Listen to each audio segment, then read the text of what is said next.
Holo Access Network standing by. All Republic communications are encrypted. That's funny. That's all you really got to do. You just got to make the CIS religious, and you got to make Padme a state senator, and that's basically the plot of Star Wars. It's great. Hello, everybody. My name's Opie. This is Scrub over here. It's late. Hello. So we are going to,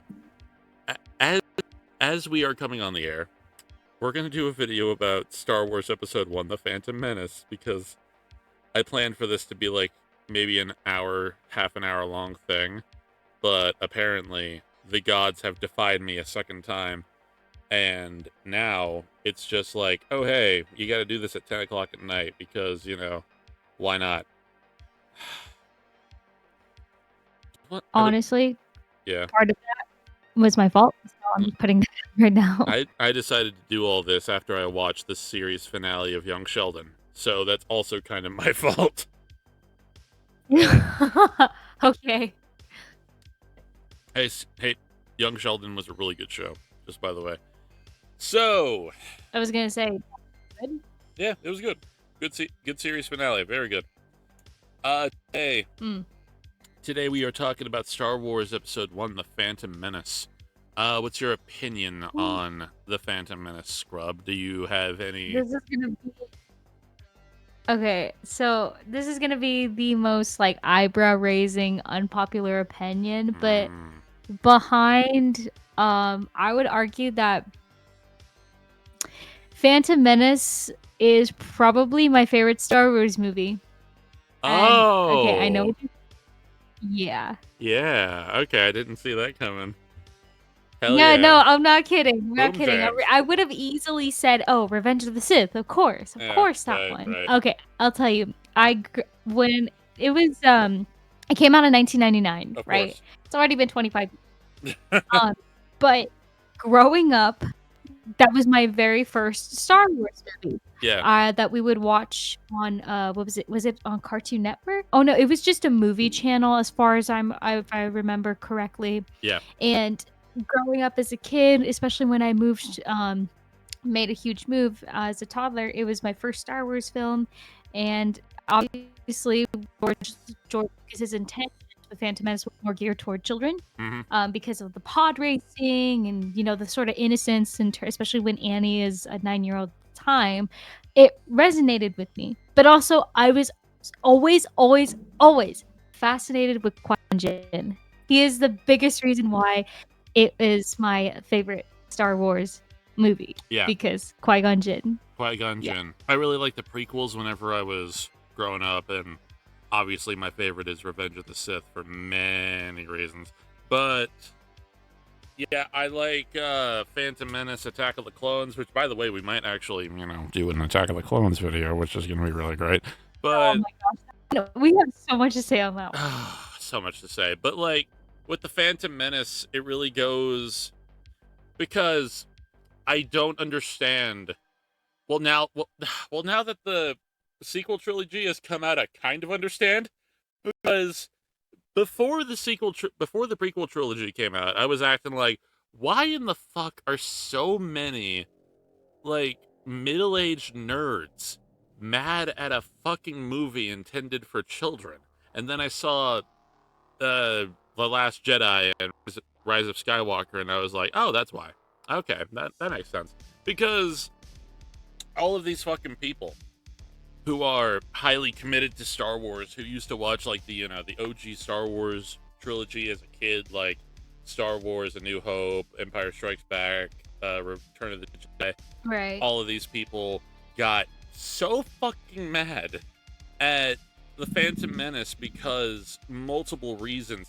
They fucking forced a 9-year-old to quit acting and drove Ahmad Best to nearly commit the thing that we're not allowed to say on social media. Self-deletion, yes. And after all of that, then Attack of the Clones comes out. They start bitching more, being like, oh, it's Hayden Christensen. He's not a good actor. He's acting like a robot. Yeah, the fucking guy who's acting like someone who's been indoctrinated by a religious cult for 10 years is acting like a robot. Really? I didn't fucking notice. Yeah, I mean that was the whole point, but I don't think people understood because we know Yeah. Hayden, obviously. Excuse me, Christensen Hayden. Christian, yeah. um, Christian yeah. Haydenson. Yeah, baby. No. I know. I know. It was just a joke or a I know. callback to last video. Yeah, it was great. You guys should We have watched it. saw in Revenge of the Sith that he can clearly act. Yeah. Yeah, he was like one of the key stars of the actual movie in Revenge of the Sith because he's really, really good at what he does. But look, whenever it comes to Phantom Menace, so many people were mad, and I don't like it because why are you mad? It's a movie meant for children. Why are you mad? Y'all make no sense to me. And then, excuse me, not only were people mad at the acting by, you know, Jake Lloyd and Ahmad Best as Jar Jar Binks, which, you know, Jar Jar Binks is meant for children. He's like, you know, the comedy figure. He literally steps in shit. The whole thing about people not understanding, like, the plot of the movie, and it's still made fun of to this day. It's like, if I can understand it at 10 years old, I'm sure you can understand it at, like, 25 or 30. It's not that complicated. So here's what I gathered.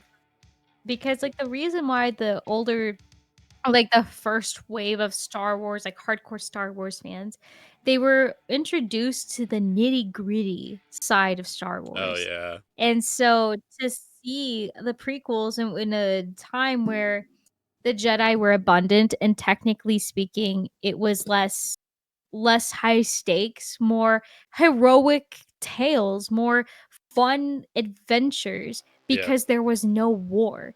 It was just literally Jedi business, and that's like, again, it's a different perspective. It's nuanced, but that was the intention. That's what George wanted to do. Mm-hmm. You know, because how did it makes sense to give the prequels some credit. It had a great contrast to basically the original trilogy back in the 70s into the 80s.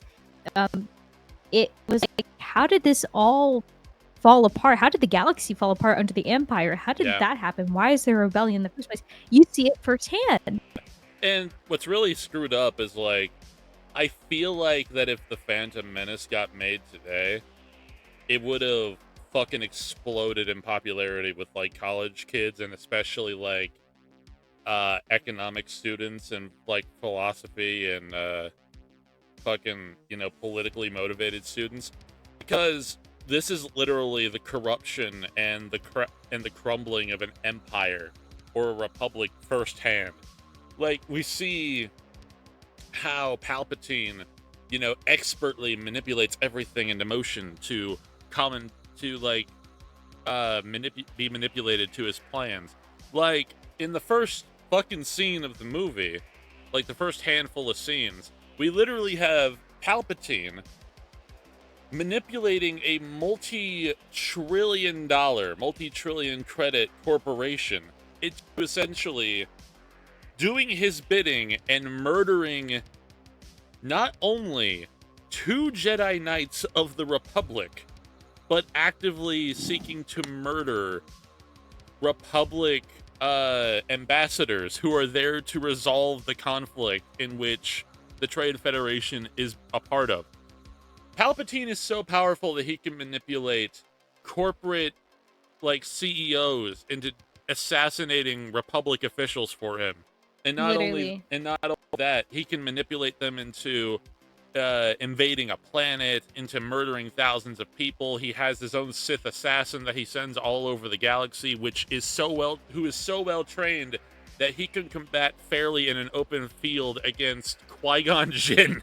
And then he can manipulate the Queen of Naboo herself into voting no confidence in Chancellor Valorum by whispering in her ear, being like, the politicians will not see our cause. They will put up red tape. They'll effectively stop us from having any sort of, you know, idealized plan. to stop the Trade Federation from murdering our people. And that effectively sets Padme over the edge and causes her to give up on all of her beliefs in like 10 seconds and say, you know what, Chancellor Valorum, fuck you. I don't want you to be, Supreme Chancellor anymore because you're not helping me. So yeah, and also that whole fucking Senate scene is just a great way to look at like political motivations of like multiple individuals, because that fucking Senate scene, the Trade Federation has representatives in the Senate. A multi-trillion-dollar corporation has officials, representatives in the Senate.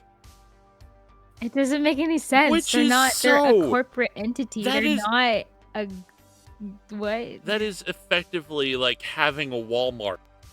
That's effectively like having Walmart in the House of Representatives or in the fucking Senate chambers as their own entity. It's fucked. Setting that aside, let's get back to what we were talking about. The thing is that I think it's really cool to the Phantom Menace credit, as well. Honestly, there's so much credit to it. When it came to production, yes, there is the whole thing about nobody really said no to George Lucas and really helped him. Like, hey, maybe we can make the dialogue less cringy, but it is what it is. But besides that, the one thing that we know for certain is that all the actors had a great time. Oh, and yeah. I think one thing that Liam Neeson said, again, he's such a G. He's like one of my favorite actors. He's such a G because whenever he hears about the criticism, I think this was in an interview, but about the criticism with the prequels, and like, why would you like ruin? I don't know if it was like, why would you risk ruining your reputation being in this movie? If it's so like, the dialogue was just not well written. And then he argues like, well, I'm a Jedi. So that was the one thing. He's like, well, I got to be a Jedi, so yeah, that's his argument, and I thought that was the coolest thing. But yeah, that's why I kind of like why why nobody said no to George. That's why I kind of like it, because there is a good chance that everything that you see in The Phantom Menace, Attack of the Clones, and Revenge of the Sith is literally made and designed specifically to accommodate George Lucas's tastes. Because, like, if it weren't for George Lucas and him being like, I'm George Lucas, bitch, I can do whatever I want, we wouldn't have Naboo, we wouldn't have Coruscant, we wouldn't have the Gungans, we wouldn't have the Kaminoans, we wouldn't have clones, we wouldn't have this or that, we wouldn't have these things, Mustafar, we wouldn't have Clone Wars. We wouldn't have Clone Wars, we wouldn't have Alderaan, we wouldn't have all of this shit that George Lucas was basically like, oh yeah, I want this to look like that, I want this to look like this, I want these to look like these, and George Lucas just went haywire, fucking created this entire massive universe with nobody to stop him, and it looks fucking beautiful. And if it weren't for that, we wouldn't have everything that we might have right now in regard to like how everything looks and how everything is designed and all that and whatnot. So then, as the Phantom Menace continues on, like after the whole Walmart situation, of course we have the Naboo, and we have Padme, and we have Sabe, we have Captain Typho, not Captain Typho, Captain Panaka, and we have just the beautiful aesthetic of Naboo, which is effectively space Italy, because it's Italy. Like, everything on Naboo is inspired by Italy, with the exception of, like, the Gungan shit. It's like they literally went to a villa, I think it was, to shoot the scenes from Attack of the Clones, and it's all very pretty and it's all very aesthetically beautiful. And literally every scene from on Naboo was in Italy, with the exception of like 3D like rendering. Yeah, with the exception of all of that, it was all just, hey, let's go to fucking Italy and let's shoot some romantic cringe between a 19-year-old and a senator. Yeah, but the whole thing about Naboo is like everything's so fucking pretty. The aesthetic is very beautiful. Even the ships, like the starships that the Naboo like forces have, even the N1 Naboo starfighters and the fucking royal yachts, everything's super fucking pretty. And they're made out of like chromium, I think it is, which is like a blaster resistant material or something like that, you know. Look it up on Wikipedia. But even like the gowns and the dresses and the dress wear that everybody wears is really, really, really, really stylish. Also the Gungans were really cool. Okay. I'll ask you at the end of this podcast, but my thoughts on Naboo. Naboo is obviously gorgeous next to Alderaan. Alderaan is... Now, I'm not gonna lie, I'd rather live in Naboo, obviously, because it doesn't get narked in the future as a planet. But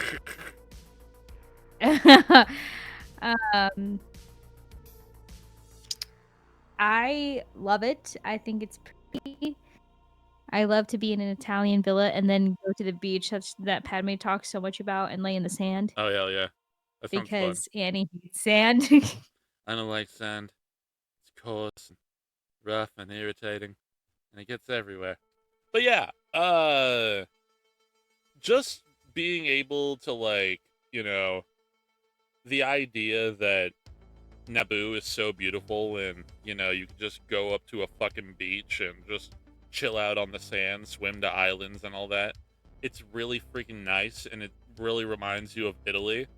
But then you got the you got the amphibian swamp people, which the fucking Gungans are super fucking cool. I don't care what anybody says, because, you know. No, okay, I'm gonna say this. I also agree. I think the underwater world is so cool. Oh fuck yeah! But then, like, the problem with that is, like, everybody immediately associates the Gungans with fucking Jar Jar, and I don't think that's fair to the Gungans at all, because the Gungans literally made an underwater civilization with badass fucking ray shield bubbles and managed to make an entire fucking city underwater. But yet, for some fucking reason, every time someone talks about the Gungans, they always mention the fact that Jar Jar has a long tongue and spit a fucking dead creature at Sebulba.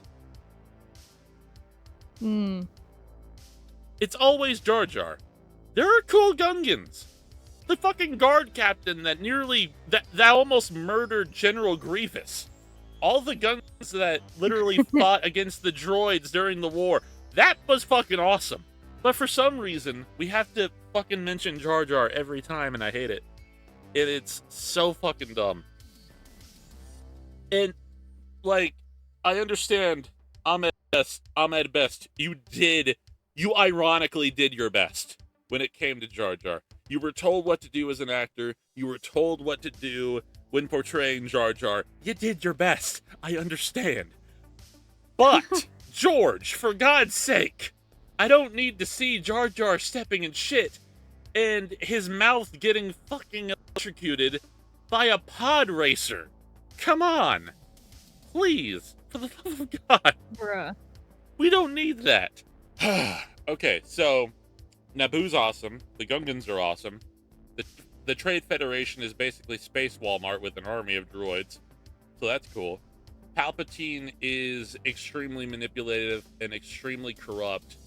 So I guess there's only a couple of things left to talk about, and that's the good old-fashioned planet of Coruscant, which is, it's one of the best planets in the Star Wars universe. I'm not gonna fucking lie. It's one of the best. It is by far, like, top 5 planets of Star Wars, easy. Because imagine you take the largest city on the planet and you make it 1,000,000 times bigger than it already is. That is Coruscant, with its own, like, district for everything. And then you have the weird fucking lore that comes in later on, because, you know, George Lucas was crazy when it came to, like, writing books and doing comics and making all this, like, informative guidebooks that I used to buy, like, during school book fairs and all that shit. Because whenever all that was going down, he was also making side stories about how, oh yeah, the underlayers of Coruscant, like, there's actual fucking layers to this shit with different levels depending on, like, your class and society. And the lower you go into Coruscant, the more fucked up everything gets. And I fucking love it because the idea that Coruscant isn't just like the surface, it's also layers upon layers upon layers of floor underneath that have different districts for what you're looking for is insane. There's so much depth to Coruscant. It's fucking crazy. What do you think? There is. There's okay. The fact that how many levels are there in Oh, Coruscant? shit. Okay. Let me look it up. You keep talking. I found how many levels there are. It's fucking crazy. Would you like to know? How many? There Yeah, are I'd like to know. approximately 5,127 levels of Coruscant. Oh my gosh. 5,127 levels on the planet of Coruscant. That's crazy. Like, I Imagine that. I don't know. You I can't. don't, like, how does the levels work? How long is one level is my Oh, question. ooh, that's a good question. Okay, hold on. I got you. Let's do some math. Let's figure this out. What are the size? Okay. Each level. Oh boy, you're concerning me. It says here that each level of Coruscant would be at least somewhere between 10 to 15 kilometers tall. Oh my gosh, no, please no. You're telling me. Oh 10 to my 15 kilometers deep. God. Okay, so like, for an example, 5,127 separate levels. And these levels are... Each level can practically fit the size of a skyscraper in each and every one of them. That's fucking massive. Immediately right off the bat. Bruh. And not to mention, the scale of each of these goes beyond anything that drastic. Oh, it's typically depicted as a bustling yet highly petrified planet spanning metropolis. Throughout the city's centuries-long development, new city blocks were built on top of old ones, forming levels. Coruscant. Okay, so not only is each level of Coruscant this like miles upon miles tall, but each level of Coruscant is built on top of another separate level to effectively allow people to live underneath that level and also build new levels on top of that as time goes on. Bruh. So imagine. So for clarification, all y'all out there, imagine a planet-sized city with another planet-sized city on top of it, and then another planet-sized city on top of that as time goes on. That is 5,127 planet-sized cities on top of one another, continuously for 10,000 years as the Republic goes on. Even 40,000 years since the actual planet of Coruscant was taken over after the Rakatan Empire was destroyed. So that would effectively mean over the course of 40,000 years, Coruscant has been structurally rebuilt and built on top of over 5,000 times. Think about that. So I'm like picturing, and we've seen what Coruscant look like, but I'm trying to imagine this, everything you're telling me, and Yeah. I'm over here like, I'm trying to think like how many Empire State Buildings is that? How many? Oh, that's a good point. Because think about the Coruscant we have right now. The tallest buildings. The fuck? Okay, I did some math on this like way long ago. But hold on. I got you, girl. I got you. Okay, so Thank you. the Empire State Building, as it sits right now, Empire State Building height, from base all the way to the tip of the highest antenna, is 1,454 feet, or somewhere near 443 meters. Right? Now, compare that to Padme's apartment, which I imagine would be somewhere in the middle or higher end, because it's so it belongs to the senator of Naboo. According to this is visualizing the tallest buildings in fiction. All right? Okay, so the Empire State Building, yada yada yada. We already know that. The 500 Republica is 4,343 meters tall. The tallest building on the planet, the Burj Khalifa in Dubai, is currently sitting. Sweet Jesus Christ! At 828 meters tall. 828.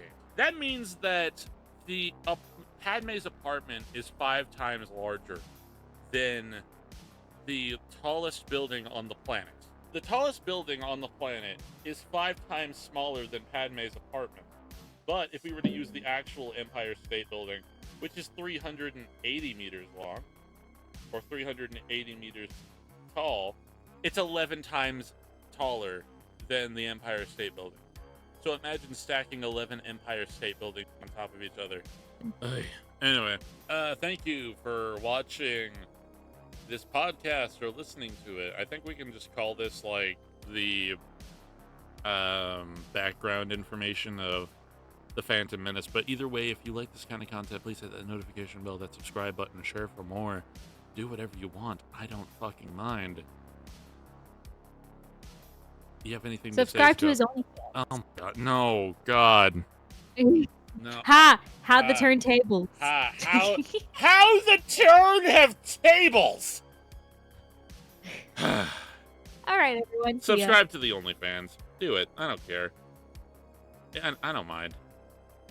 I'll post a sexy Darth Vader cosplay or something like that. I don't fucking know.